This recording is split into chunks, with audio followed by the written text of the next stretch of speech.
You ready? My coach, Barbara H. Smith. Why did I hire her? Because she's the best. Barbara H. Smith is a powerhouse. She just walks in the room and grabs your attention, and she does that in a way that just makes you feel loved and like she's paying attention to you. She cares about you, and she wants to see you be your best self. She was able to dig inside and find a passion that was deep within me. Barbara's energy is one of the reasons that I had to have her as my coach. I love the way she is real with people. The reason I felt like I needed a coach was because I have some big goals and I needed to build my confidence. I knew that Barbara could help me do that. I felt that I could trust her. I would definitely recommend to get coaching from Barbara H. Smith if you feel like you need to level up your confidence. She would just help you feel like bold, like you can take on the world. She has really shown me who I am. She has changed my mindset to a place that I know that I am more powerful today than I would have ever been if I had never met Barbara Smith.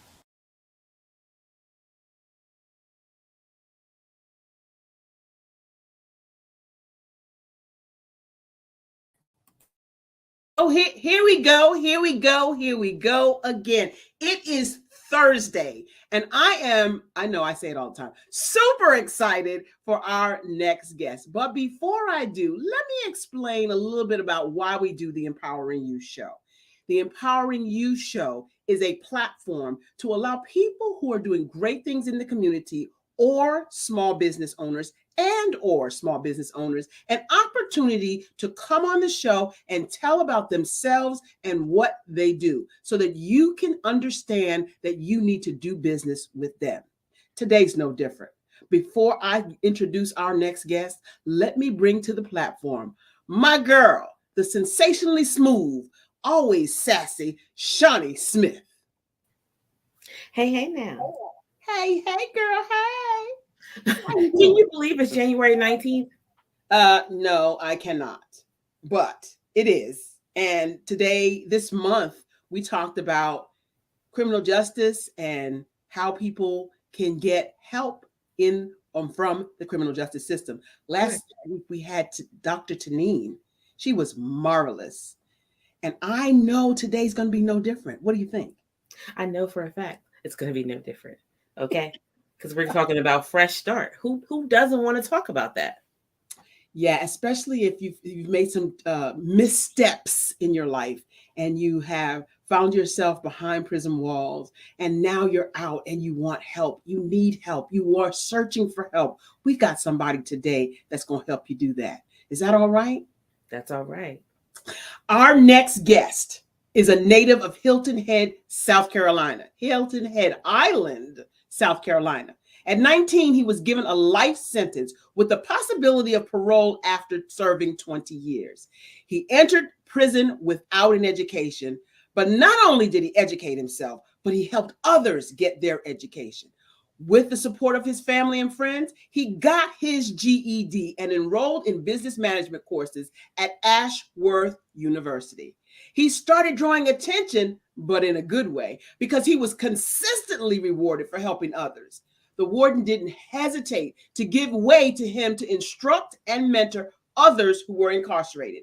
In May 2014, on the 15th day, after serving 22 years and 5 months, hear me, 22 and 5 months, his programs are still being taught in prison. The author of 2 books, he is setting a new standard for living life of redemption. He is a member of many prestigious organizations, including Leadership Challenge, the Commission of Minority Affairs, and the Affordable Housing Task Force. He's a certified life coach, consultant, and trainer, specializing in training human resource professionals in the hiring of formerly incarcerated individuals. His organization, Path to Redemption, sponsors workshops and self-help groups to assist the formerly incarcerated with job training and basic computer skills. They help them get greater footing so that they can exit the system in fashionable ways. He is nationally known for his work with the mayor of Columbia, South Carolina, creating the first statewide ordinance called Ban the Box. The campaign gives incarcerated individuals the chance to complete applications without being discriminated for past convictions. 3 years ago, in September 2020, he was granted a full pardon from the state of South Carolina. And now he reaches back to take the necessary steps to help others to apply for the pardon. Help me bring to the show Lester Young. And the crowd goes wild. Oh, and the crowd goes, what? Yo, thank you for that introduction, sis. Thank you, and thanks to your audience that is listening today. Thank you all for tuning in. Let's get it. Listen, you are a phenomenal human being. Thank you. We have made some missteps, all of us in our life. It landed you behind prison walls, but it didn't stop your dream. It didn't stop your gift. It didn't stop your passion. And I like to say that we only discover our passion and our purpose from our past progress. Right. So something happens to us and then it becomes our passion and purpose. But how many know it was always there? God just needed to take you through something, because you can't talk about something you've never been through. But you've been through. Yeah, I'm with you. It's like into the fire and came out gold. I mean, do you even think that you could be on this path to redemption had you not had to sit still? You know, that's a question I always ask myself, and I would always say God knows best. Because I had too many external things and internal things that was distracting me from my purpose. Yeah. And unfortunately, as I said, I committed the crime that placed me in prison. But even in that situation, I still had a choice. I had a choice to take a path that was traveled by many, or I could have took the path that traveled by less. Very few people travel that path. And I chose the path that was less traveled. And that's where I was able, the purpose, everything was born and given to me in that situation. So even in prison, just like there's a lot of men and women in prison, they choose to travel a path that so many people choose to travel. And that's a path of engaging in activities that continue to distract them from who they're destined to be. You know, just do it to waste past time in prison. I got 20 years. I'm just going to involve my things that will allow me just to pass time. I was not really focused on passing time. I was about how could I use time to serve me instead of me serving time, but how would it serve me? And that's when I began rebuilding my journey. That is so good. You know, I know we don't wake up in the morning and go, well, I think I'll just do something to go to prison today. You know, so there's some underlying something that caused you to have a behavior that might not have been conducive to being on the outside. You want to talk a little bit about that when you were young? What happened to you? Yeah, I really, you know, it's crazy and not crazy, but I like what you said, that most people don't wake up thinking about going to prison. And I didn't early on, but as I got into that lifestyle, I started like, yo, prison is just part of my fate. You know what I'm saying? But what really put me on this course that led me to being incarcerated at 17 years old and then at 19 is that I experienced something traumatic, and that was the loss of my beloved mother, Mary Young. She passed away when I was 16 years old. Wow. She passed away at a period where we didn't have good terms, meaning that I came home one day and my required duty for that day or chores for that week was to wash dishes, something as simple as dishes. And I had made plans on the school bus with my friends, like, hey, we're going to go and play football. And that's it. So not thinking about what I needed to do, I just ran in the house, dropped my book bag. My mom was sitting in the living room. She's like, you need to wash these dishes so I can cook. I was like, Mom, I'll be right back. And I ran out of the house, and all I heard is, I'm going to tell your dad about you, blah, blah, blah. You know what I'm saying? So I made it home enough time to wash the dishes before my dad came home, but not realizing that my mother was sick. My mother was dealing with an illness that she did not reveal to no one in the family. I don't even think that she understood the severity of her illness. So that night I went to bed upset with my mom's, not talking to her. She didn't say anything to me. You know, normally she said, son, I love you. But now knowing that the reason why she didn't do it, because she didn't have the strength to do it. Wow. So that morning I woke up and my dad was like, hey, I need you to stay home with your mom. I was like, Dad, I got some tests, which I didn't. It was a lie. But I ended up going to school that day, and my oldest sister, she stayed home with our mother until my dad came to take her to the hospital because we knew she wasn't feeling well. And 3 hours later, one of my relatives came to pick me up and said, "Hey, your dad told me to pick you up." When I got in the yard, I saw my dad and my 3 other sisters standing in the side part of our yard, and they were crying, and I didn't understand that. And when I got out of the car, my sister ran to me and said, "Mom's died." Oh, So that to me was, yes, that was that moment where it's like I didn't know how to process that. I didn't process grief. I didn't process that pain. Like I felt like my mom's died. She was mad at me, all of these different things. So I internalized that. And then my father at the time, he was the typical Black male that was callous when it came. Like, I can't show emotions. I can't show this emotion. I need to be strong for my kids. And he didn't give me, at that time, watching his behavior, he didn't show me how to process that. So I went into the streets with that anger, that feel of guilt and harm, and started internalizing and turning that into anger. And that's when I started just embarking upon a path of destruction. wow.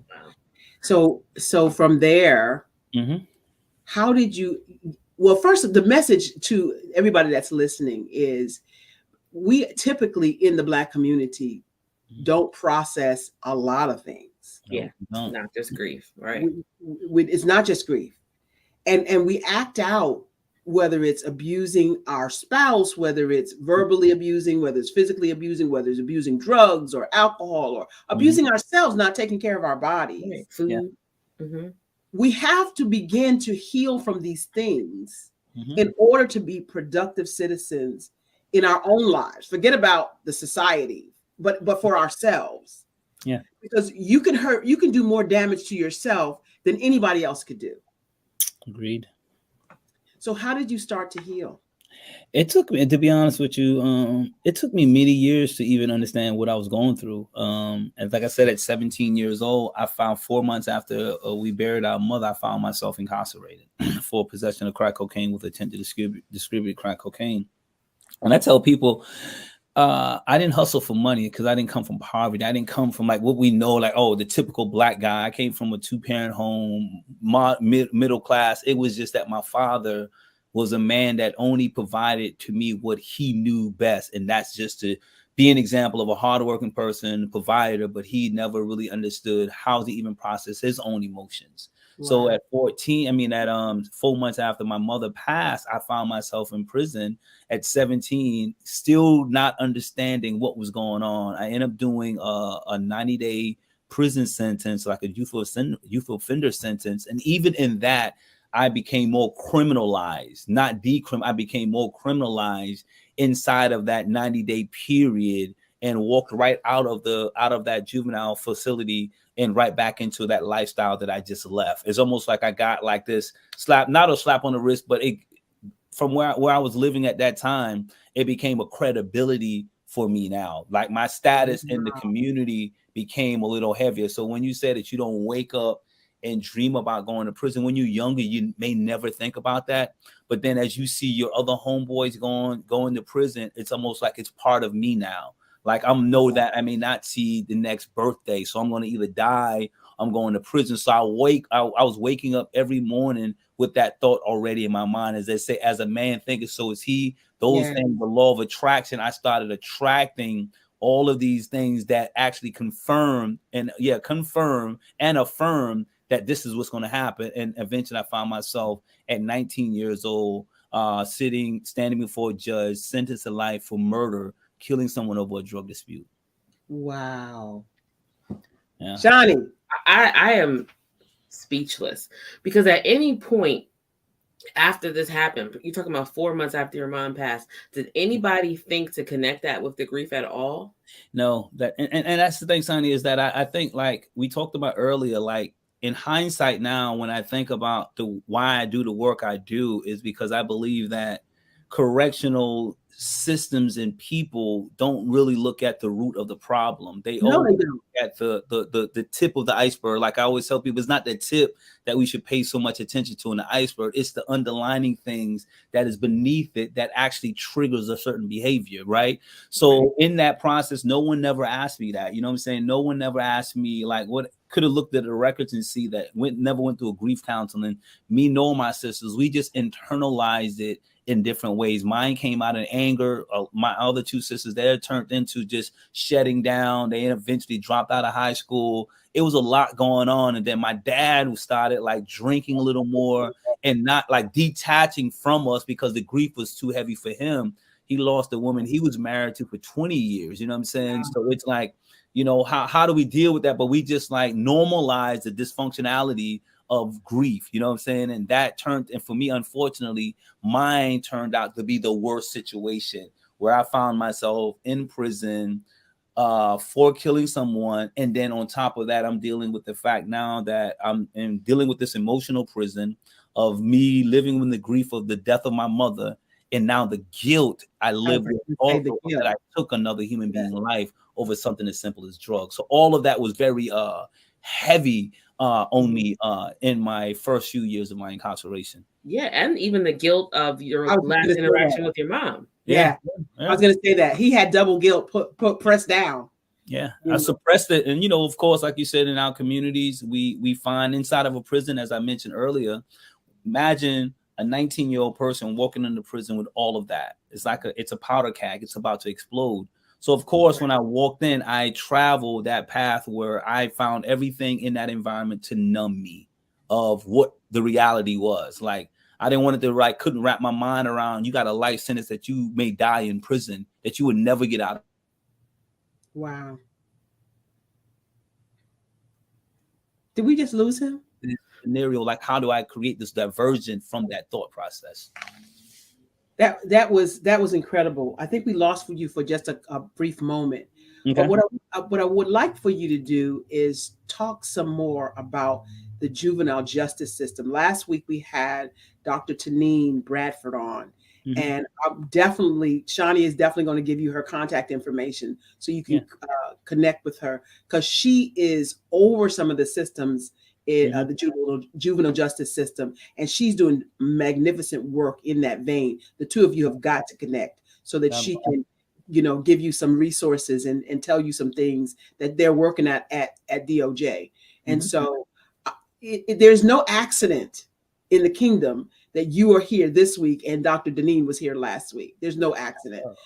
I'm super, and I love the connection. You know, Shani and I are connectors. We like to connect people together so that the purpose is for the kingdom to be built. And so continuing to connect people who can help. You got this and they got that, and we connect you together. Go along your merry way and go forth and conquer. So I'm loving that. Shani, I mean, see the wheel turning. Because the story is just so heartfelt. So many times people from the outside just want to judge that you're just a wayward boy, right? No, idea. Call it like that. He's just a thug. That's all. Right. Just don't want to do right. All you want is some fast money, you know. I mean, you just don't care. And here it is, something like that will take out an adult who has processed this thing. You're talking about a child. You were still a child. Yeah. You know what I mean? Still in developmental phase as far as that goes, you know. Yeah. You be 50 years old and can't process grief like that. And then I just came across something where we were talking about you had to slow down to speed up. And I know that, you know, obviously there was a purpose for you to be where you had to be. But how did you come to that why moment? Like, how old were you? Can you think about that, or how long you were in prison before? Yeah. I was what, 20, 22, 23. And not long. Like I said, there's nothing like having a father that prays for you. Like in the midst, in all of the mess, my father emerged out of his own emotional prison and became this man that, like the metaphor of the phoenix, burning and grooming himself or coming back up from his own ashes. That's how my father was. When that tragedy happened with me, it made my father look at himself differently. So we both became different people. But in this, my father was a praying man. He always used to come visit me and always pray for me and tell me that God had a greater purpose on my life. And in that, there was a lot of things that happened. And this goes back to the Department of Juvenile Justice, to that question. Inside of that system, I felt like no one saw me. No one saw me. They don't. They're like, you're on a machine on this conveyor belt, and they just see you just moving through. They don't have time to see you as a human being. Or do you know why that is? Lester, I had to pause you right there, but do you know why that is? Absolutely. I mean, yeah, part of it is just it's that money thing, and it's just that conditioning. And this leads me to a whole nother conversation with that. But just to pull back here is that in that juvenile system, no one saw me and respected me. No one asked the question like, what happened in 4 months, man? I saw your mom's die. No one saw that. But in this 3 years, one of the prison chaplains, his name is Robert Scotland. He saw me. He's like, he literally saw me. He was like, man, I see you. And for the first time, I was like, what do you mean? He said, I see that broken boy. I was like, man, what the heck is you talk? He's like, I see you and I respect you. He said, I believe in you. And he said, I want you to read a book, Lester. And at this time, I went to prison reading at a 7th grade level of education, hated reading. And he said, I want you to read a book by James Allen called As a Man Thinketh, So Is He. And I was like, all right, I'll think about it. I grabbed the book and I walked out of his office because I was kind of shook. Like, to be honest, like people in prison don't see you and respect you. Yeah. But he saw me and he started pouring that seed into me. He called me back to his office a couple weeks later and said, hey, did you read the book? And I was like, He was like, sit down here and read this book. For an hour, I would sit inside the prison chapel and read a book. And he would start engaging me in a conversation about just life. And that's when I realized that my mind is a garden and the seeds that I plant in it will determine the growth of it. Come on. For years, I was planting all the wrong seeds that led me to that point in my life of incarceration. So when I started reading this book, As a Man Thinketh, So Is He, it started helping me understand my mind, that here I was in prison. I had a choice. I had a choice to die in prison, or I had a choice to live in prison. And I chose to live in prison. In spite of the walls, I mean that I had a choice to live and break my emotional prison for the first time ever in my life. And that was what I call the man in the mirror moment, when I looked at myself and I saw this 23-year-old man, but I also saw the 16-year-old broken Lester. And I was like, how do I heal the 16-year-old Lester so that the 23-year-old at that time could be able to walk in his true greatness? And that's when I by the grace of God, I'm telling you, like through prayer, fasting, and things, God like provided me with the information to allow me to begin breaking and chiseling away at my emotional prison, heal the young 16-year-old Lester. So now that I can stand more erect in my position as a man inside of the prison, where the walls no longer affected me because I was free here. And it came as a result of someone saying, I see you and I respect you. And that's a whole nother conversation, because I created a curriculum for juveniles and correctional officers and those who are working in that space around my story, because they didn't see me at 16, 17. That put me on a path. I take full responsibility for the choices. But I said, what if someone would have said what the chaplain said to me when I was 23? That would have changed the trajectory of my life. So I go in now and I train staff on this concept. I see you and I respect you, by just understanding why you need to see me and respect me. That can be able to put you on a path to redemption. I got two things about that. Mm-hmm. We need to get you in front of some more people, and we got to get you in front your curriculum into some more hands. So we're going to talk about that. If you stay in the green room right after we get off the show, I want to talk about how we do that. But I want to shout out Joe Artist out here. Joe happens to be my cousin. And so I'm super excited that Joe is watching on the show. And Joe, I don't have my glasses. So Shani, read for us. He says, I suffered depression at the loss of my mom. When she went into hospice, I went to be with her literally every morning after I got off work at 7 a.m. to feed her breakfast. I worked 2 hours overtime one morning and decided to go home, shower, and then go be with her. I showered and don't recall laying across the bed, but I did and fell asleep. I woke up to the facility calling me to say my mom had passed. I required therapy to get rid of the guilt of not going to be by my mom's side. That's heavy. See, and therapy for me was smoking weed and drinking and shooting guns, not sitting and talking to someone with that. You know what I mean? And it wasn't accepted. It wasn't accepted as something you do. Exactly. That's why, like right now, like I am really big on therapy. Like I just hosted a training for young Black boys called Emotional Wellness. What's in your emotional toolbox? Yeah. And helping them understand, how do you process anger? How do you process sadness? Because these are two emotions. I believe that if you don't get control of, whether you're an adult, particularly young people, you would actually destroy your life before your life even starts. Because anger leads to a lot. I want to thank Joe for being transparent and for sharing that, because there are a lot of people out there right now who need someone to talk to about their emotions. And we have been typically taught in our community, man up. Especially the boys. Especially young African-American males. And so we're talking real talk today, where you need to get someone that you can talk to and help, that can help you. It's not being a wuss. It's not making you less than a man. We have to heal. If we don't heal, our culture cannot go forward. We cannot continue to churn out broken men. Broken boys turn into broken men. And Lester, I'm so grateful that you're transparent. And what's the saying you said? Transparency transports people. Like I want to be as completely as transparent with your audience, because I believe there's someone that may need to be transported out of their emotional prison. So my transparency is saying I'm willing to let you know what I did and be honest about it, so they can possibly free you of your prison, so you don't have to find yourself living inside of a prison for 20 years to break out of the emotional prison. Yeah, transparency transports people. Now, I know we have it on the screen, but for our listeners who are just listening in, maybe they're driving or whatever, tell us how we can get in touch with you. You can go to my website. It's path2redemption, all of it's one word.org. Path2redemption.org. Absolutely.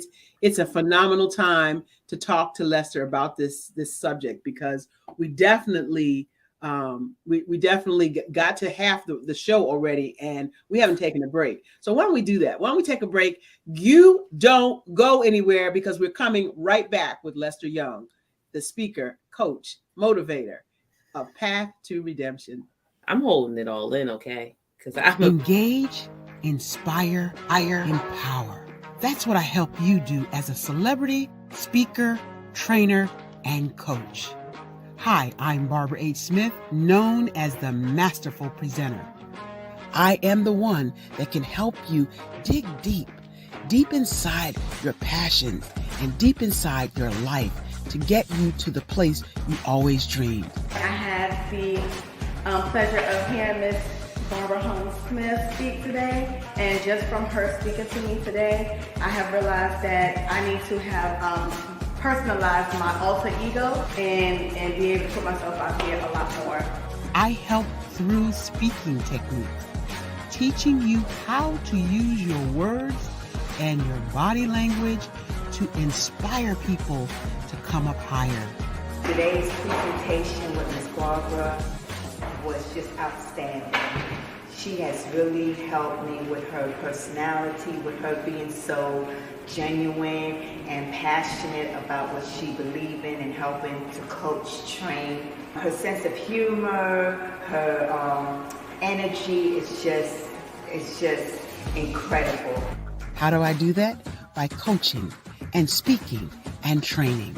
I help you with whatever it is that you want to do next. What is your next?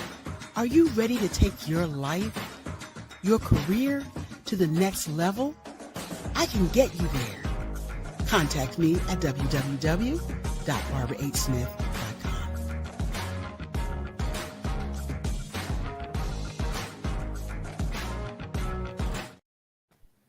Awesome. We're back. My sister's out there. She said, amen. Going to therapy was one of the best decisions I've made in my life. Love you to life, sis. She actually just dropped a planner and a journal.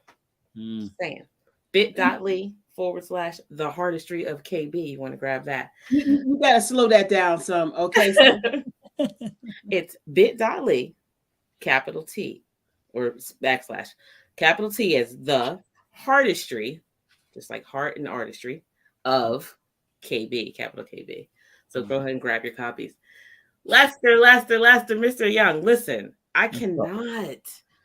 I had to get some tissue. I was falling apart there for a second. This is near and dear to my heart. But I know you wrote 2 books. Yeah. 2 books. One, I want to know what they're called and what led you to them. Well, my thanks. My first book is called The 5 Stages of Incarceration. And this was a consistent compilation of journals. I remember the day, it was like 1996. I was inside of a prison. I was fasting and praying, and I was still searching to, like, how do I continue to find my redemption? That's why my organization is called Path to Redemption. I was always searched for my path to redemption. Okay. So in this prison, we was watching this show. Oprah had a show on, and it was about gratitude journaling. And I was struggling still with my mindset. And I said, you know what? I'm going to challenge Miss Winfrey. I'm going to go to the prison canteen and get a bunch of composition notebooks. And I'm going to start writing every day 5 things that I'm grateful for, and just begin to pour out the things that I was internally struggling with. And I just started writing. Every morning I would wake up, I would write 5 things that I'm grateful for and 5 things that I'm grateful for before I go to bed in prison. So I started realizing, as James Allen mentioned, as a man thinking, so is he. Planting that seed changes your day. So I no longer started complaining about everything inside, and I started seeing the blessing in prison. So like I said, time, it was not about me serving time. How could I use time to serve me to become a better person? Was that like just reinventing the whole wheel, right? So it started working for me. It started helping me. I started pouring out my. Did it shock you that it started working for you? Yeah, because I was like, in your voice right there, it sounded like surprise. Yeah, right? I was so simple, right? You're like, why haven't I been doing this? I was skeptical about this whole thing about gratitude and writing my thoughts down, and it just started helping me, and it shifted me. I started seeing the blessings instead of the punishment of my incarceration. I moved from a victimization mindset to an ownership mindset, right? I no longer started like seeing myself as a victim. So that book, 5 Stages of Incarceration, was basically my journaling, talking about self-denial. I had to find out what are the areas of denial that I was struggling with, and then understanding the root of my anger, which is the 2nd stage of incarceration. And the 3rd stage was the victimization stage. I needed to understand that I was not the victim. Yes, there was a lot of factors, but I still was not the real victim. And in that, I moved to the last 2, which is called forgiveness. In this, I began writing letters to myself, asking God to forgive me, forgiving myself. I had to forgive the 16-year-old me. Come on. Not standing up and who lost his voice. I gave my voice to my peers, my homeboys. They spoke for me. I shrank down because I was still dealing with a lot of stuff that I lost my own voice. And I was easy to be led in a lot of things. So in that, I wrote a letter of forgiveness to the 16-year-old me. And I did this consistently. I have over 40 journals that I wrote in prison. And then as I went on, I was like, yo, this is helping me. How could I convert this into a class? And as you mentioned in the bio, this is how I started teaching it inside of the prisons. I started focusing, helping brothers in the prison focus on the areas of self-denial, like abuse, abandonment, addiction, hurt, guilt. All of these various things to help you become a better person. Why are you angry? I'm mad at these CEOs. They ain't feeding me right. No, bro. There's a lot of people out there that's not eating. We committed a crime. We're not supposed to get steaks and lobster in prison now. You know what I'm saying? Like, let's be real about this thing. So we just started, I started focusing on that and helping them really understand that the anger that they had was really sometimes tied to an abuse, or tied to a trauma, was tied to something way bigger than they could see. And then that victimization. So in that forgiveness, I began this, and I'll share this too, to show you the power of God, right? As I was going through this phase of forgiveness and praying, it was 2 things that I felt spiritually was holding me back. One, I had held an unforgiving heart towards my friend who did not tell the truth in my trial. He did not tell the truth in my trial, that I felt like, because of his not being honest, was led actually to me getting a life sentence, right? He did not tell a lot of things. So I held it in my heart. I would never forget this dude because the circumstances was not correct in how he shared it. So I remember God told me, and a book came through the door under my door in prison, a book, Forgiveness. And I wrote this, it was about how do you process guilt and grow spirituals that you had to forgive. I remember writing my friend a letter that night saying, man, I forgive you. I don't have no ill will, etc. to you, right? That letter went out. Months later, I'm laying in bed struggling with the fact that I killed this guy over drugs, and how am I going to process that? And I remember saying, God, could you please forgive me and set me free? And I felt like I heard his voice. God was like, I've forgiven you. You got to ask the one you have harmed to forgive you. And I remember getting up out of my bed. It's like late at night. I got up and I went to the floor right in the corner of my cell. I can see it to this day, and prostrated, laid my head on the hard concrete floor and begged God. And I kept saying, God, I've forgiven you. You need to take ownership for what you did. And at this time, it's like 96, 97. I never mentioned this man's name that I killed, right? I always say that they said I killed him or whoever. I detached myself from him so that I can cope. But this night I called his name. His name is Gary Goldinger Jr. I say that out of honor and respect for his life. And I remember speaking to the spirit of Gary, and I said, I ask that you forgive me. For the first time in my life, I asked this man's spirit in the spiritual way to forgive me. And I felt like at that moment, that relief was given to me. I was free. And I remember making a promise. I said, Gary, on my soul and your soul, I will honor your life by living the best life that I can through my path to redemption. So that night, all of those things shifted for me between 96 and 97. That put me on the last stage of my book called Transformation.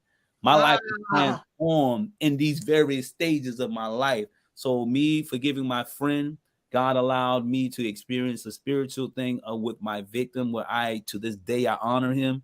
And lastly, the power of this, I used to write letters to his family that I could never send out. I would write it in the journal, setting the intentions. Please understand the power of setting your intentions. I would write a letter to his family when I felt the spiritual need to. I would write a letter. I could never send it off.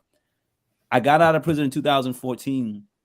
2014, I was teaching a class back in Hilton Head Island to young people about the choices I made through gun violence. The family, one of the loved ones' family attended this event. And I saw this person in the back, this white woman, she was in the back crying.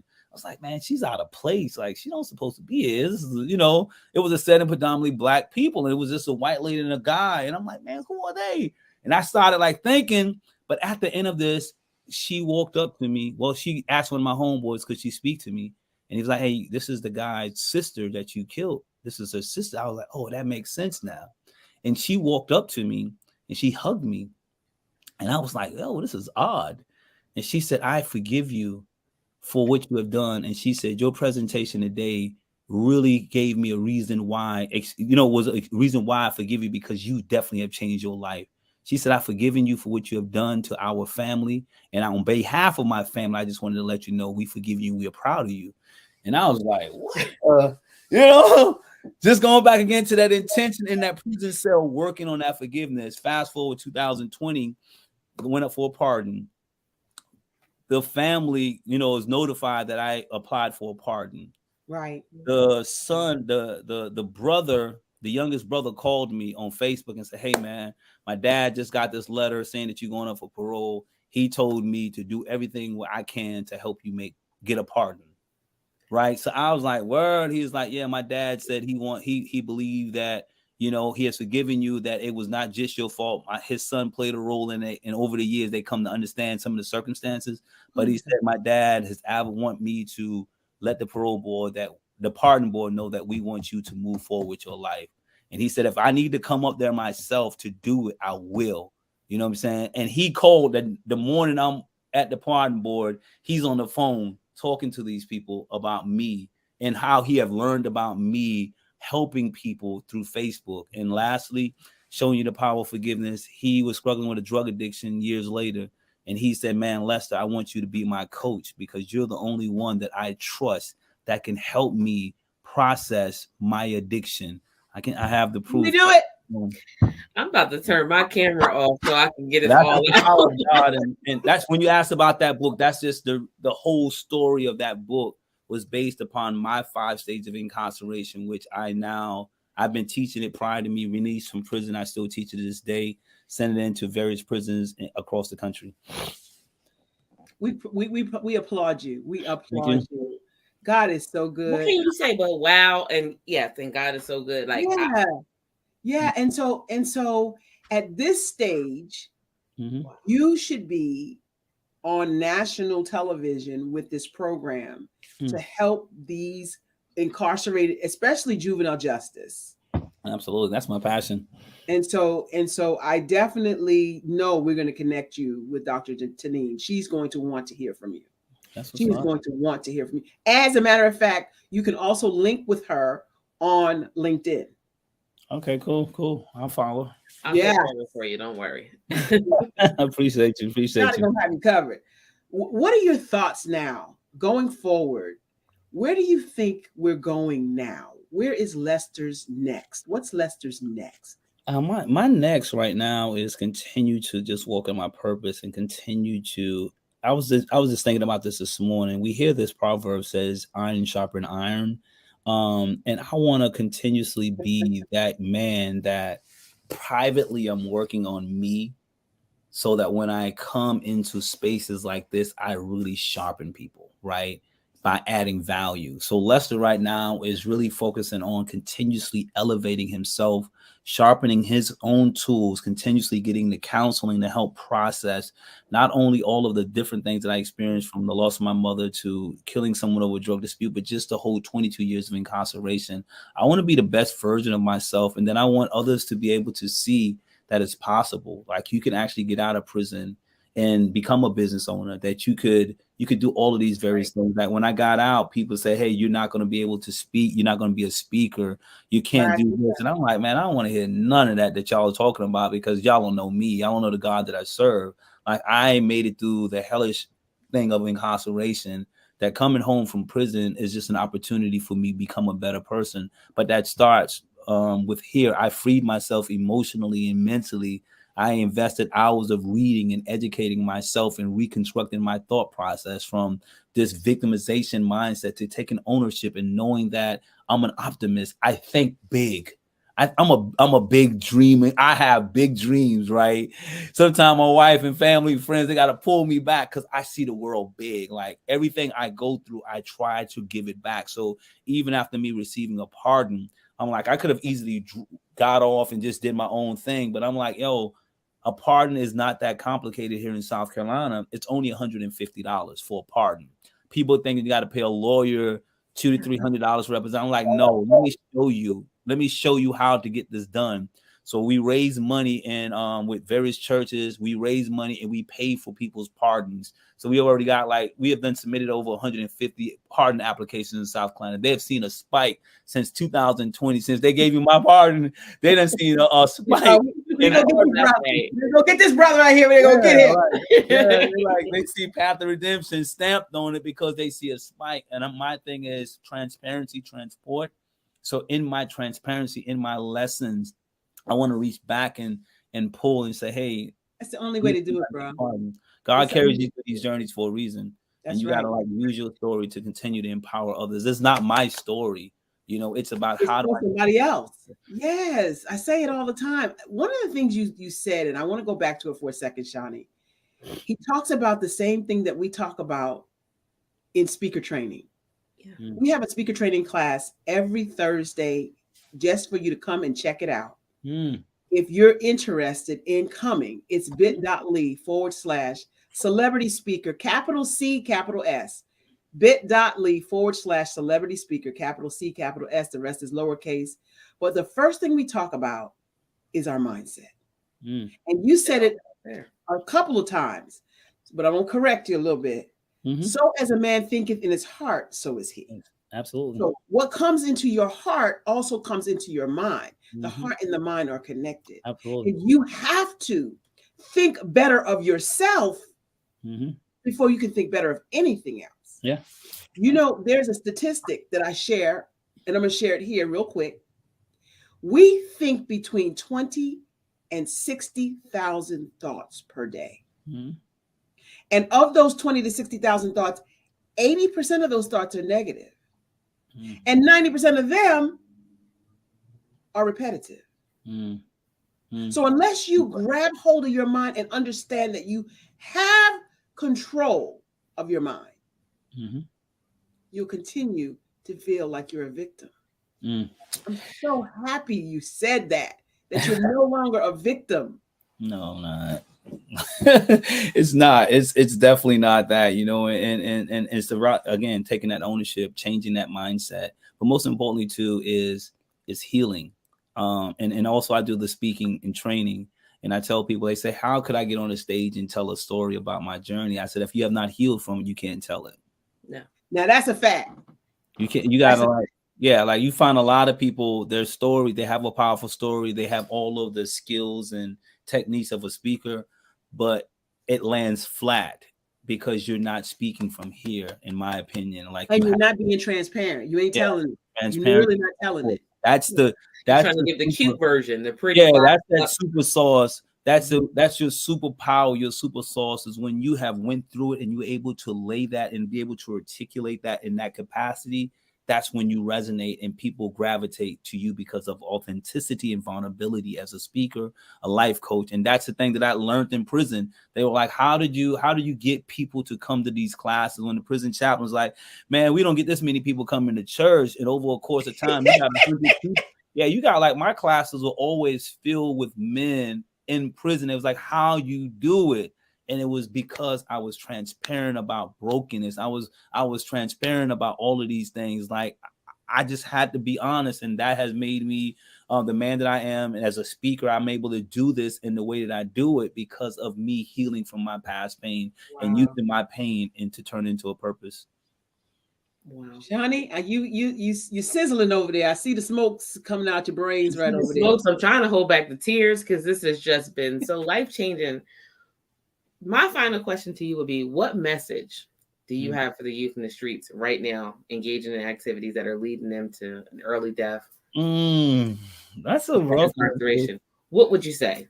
My thing would be is not what I really would say, is how I would actually demonstrate to them and help them understand that they have to break out of that emotional prison. Like, you think about a lot of our young people, they have seen their best friend get killed. And they just learned how to pour libation to honor them. They or wear a t-shirt. We never talk to them about how to heal emotionally. So my thing would be not only just to the youth, but to the adults in the community, is that we have to normalize therapy and counseling for our young people. Yes. Because it's not their fault. Like you said, it's hard for a 14-year-old kid to be able to process the death of his best friend who got shot for nothing, for just wearing a pair of shoes. Or in the community where they stay, they constantly hearing gunshots. It only continue to traumatize them even more. And now they say, I'd rather get caught with a gun than to not get caught with a gun. So now you have this perpetual gun violence taking place as a person who may just want to protect themselves, and we're not teaching them that. So I think my thing would be is let's heal. Let's help our young people heal, because if they don't heal right now, we're going to continue creating a society that is going to lead to larger numbers of people in prison and the cemetery, and mothers going to be crying on the loss of their young person because they never even reached 21. And it's because we have not normalized counseling, therapy for trauma that are in these urban communities where they see violence on a daily basis. They hear it, they see it, and we have to find PTSD. They are on a battlefield in many communities. Literally.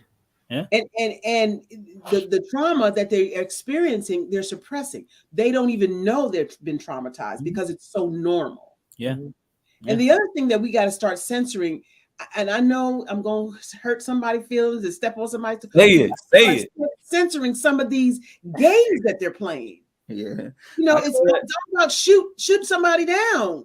I call it the grooming processes. I call it like music, movies, games. It grooms you to become desensitized. And that you don't feel it. So if I'm all day, I'm just killing someone. Now you even hear it in the language and in the music that it started from a video game called Ops, right? Black Ops.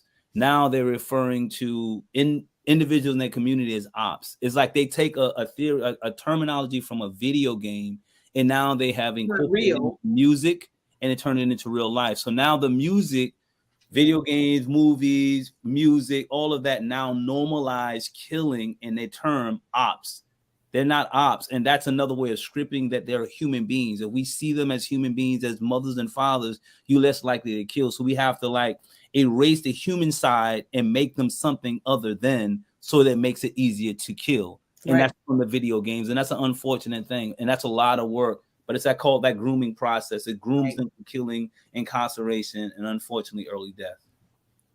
What age do you like to get a hold of the youth? Do you try to start, elementary age? 13 is that age, because that's when I think that I can connect a little better. It's hard to like connect with 10, 11. I like in my class Saturday, I had this 11-year-old black boy, and I'm like, and he was telling me about his anger. I'm like, dang, you 11 years old and you dealing with anger, turning things over. And I was like, wow, we have to maybe step back a little further down, because they're now dealing with anger and going back again. It's from the environments that they're raised in. They see anger expressed in this particular way. That's what they learn, how anger should be processed. So yeah, I'm looking at that number differently now, just from Saturday with this. Yeah, with the 6-year-old in my community that shot his teacher. Yeah, I saw that. We ain't going there. We're not going there right now. We that's a whole other show. I'm just saying. We want to talk to you.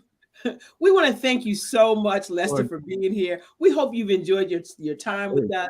We normally do a 30 to 45 minute show, and we got licensed from Mark Lee to do an hour show today because we knew you were going to be jam-packed with information, intriguing information for our audience. How do we get a hold of you again? I know it's streaming across the bottom. I would just like reach out to me for speaking and training opportunities. I also do, like, for those who are like returning home from prison, I do life coaching. I do group coaching virtually for those men and women who are coming home and want to just like learn some techniques on how to survive after prison. You know what I'm saying? So you can go to path2redemption.org and you could connect with me there, and you will see some of the programs that we do here in South Carolina. But for the training, I do it nationally because we can do it through the virtual platform.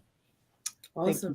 Now, how about your books? Can we get your books on the website as well? Yes, you can go to the books, path2redemption.org. You can go to the section with the books. You can see the 5 stages of incarceration, the 5 stages of growth, and that is how I transform my life while serving life. And it comes from healing from my past pain, finding my voice, mindset, purpose, and gift.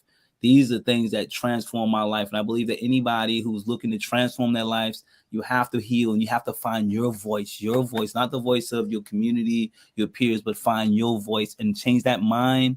And then most importantly, tap in and find your purpose. So people say, how do I find a purpose? Is the pain that you survived, the thing that came into your life to kill you, you survived it, and you can teach somebody that, how they survive, how you survive, You get your purpose through pain. It's just as simple as that. Shani, what else you got? Okay. It's funny that you talk about that. We talk about that. It's obviously true, correct? Yeah. I just recently became a #1 Amazon best-selling international author by telling my story of tragic triumph as well. So I had no idea while I was writing it even what was going to happen, And I mean, I'm talking about ugly cry, not what just happened today on the show, the cute thing. Ugly cry, getting that out. And then I thought about all the shame, of how everyone was going to look at my story. Come to find out, they're inspired. Why? Because I was transparent. So I'm helping somebody else transport. So transparency, transport. So your transparency and shedding all of that, you transported people and they saw the value in your story because of your transparency. And I have no more stories. As bad as I want to be in volume 2 of the Empowering You series, I cannot. But we are still accepting new authors who want to become instant international authors. Contact me at support@barbarahsmith.com. We'll get to talking to you. It's called Let Go of the Past and Step into Your Greatness. Oh, yeah. Because it is that when you free yourself from that, you can actually, here's the proof right here. Here's the proof right here. Positive sitting before us right now. Credible messenger. We got a class tonight, Shani, right? We got a class tonight. I'm going to let you take that away. I'm just so touched. I want to show you how to get on stages and pages. There are strategies for getting on other people's stages and pages, and with the possibility of coming with me as a speaker to Kenya, Africa. Come tonight, bit.ly/celebrity speaker. The C and the S are capitalized. bit.ly/celebrity speaker. We want you to know that we are still #1 Amazon bestselling authors, and you can get the book on Amazon if you choose. If you are interested in, I just got a report from Dr. Ward, our project manager for the new book.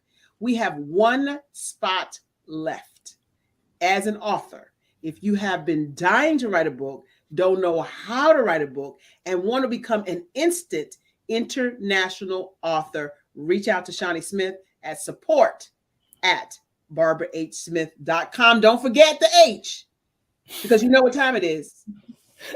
It's time for you to step into your greatness, because the world is waiting for you. That's our show. Thank you so much, Lester. Hang out with us tonight after the show. Thank you. Wow. I am a child of the Most High God. He has gifted me in ways that I could not even imagine and didn't know.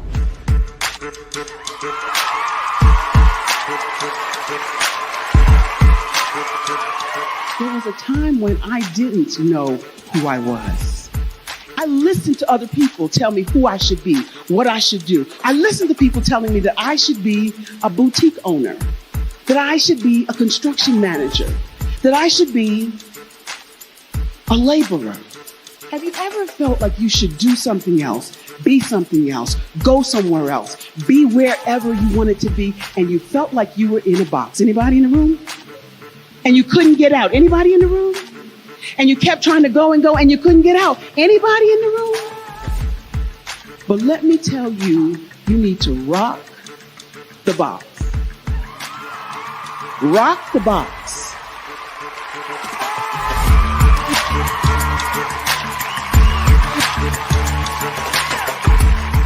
I am engaging, inspiring, and empowering.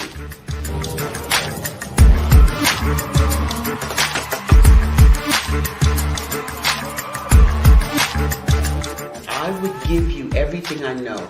Just by touching you, if I could, by osmosis, give you every single thing I've learned, I've gone through, I know I would.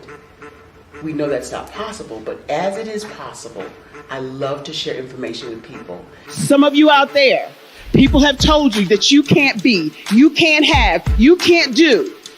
But I will tell you, like Kinston said, you can, you must, and you will. If it's to be, it's going to be me. You got to say it. If it's to be, it's going to be. If it's to be, it's going to be. If it's to be, it's going to be.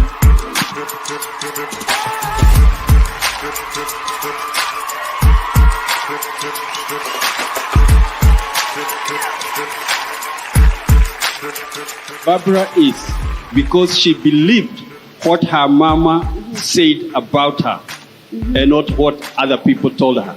Every day you wake up, when you're in a situation, it's your choice whether it's an advantage or the disadvantage. She gained her confidence and her life, and now she is a testimony. If I can help you elevate yourself, then I feel like I'm elevating my own self as well. What you know and I know together can change the world.